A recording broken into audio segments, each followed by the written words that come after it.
Hey,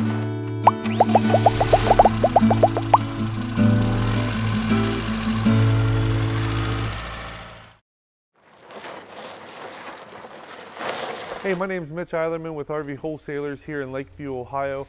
Today we're looking at the Cherokee Wolf Pup. The Wolf Pup is going to be your entry line coming into the Cherokee different lines that they make. It's going to be a very small, compact unit. The best thing about the Wolf Pups is easy to handle.